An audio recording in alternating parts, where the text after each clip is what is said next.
votre prudence toute naturelle indique qu'effectivement, interdire des outils au nom de la démocratie peut paraître effectivement pour le moins surprenant.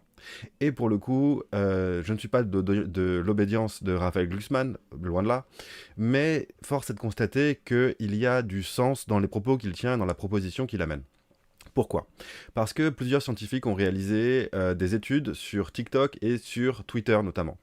En fait, lorsque l'on ouvre un compte TikTok pour la première fois et qu'il n'y a donc aucun cookie ou aucune influence de nos choix précédents, donc le compte est complètement neuf, en fait, lorsque vous allez taper certains mots-clés ou certaines recherches, vous allez effectivement arriver sur du contenu qui est largement et sciemment mis en avant à dessein.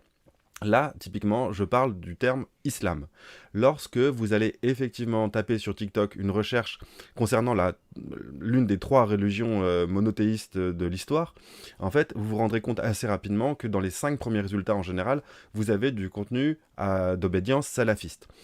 Et là, pour le coup, force est de constater que TikTok met en avant sciemment des contenus qui seront d'abord d'une branche de l'islam la plus rigoriste et qui sur certains aspects, peut effectivement être perçu comme antinomique avec le fonctionnement de notre République.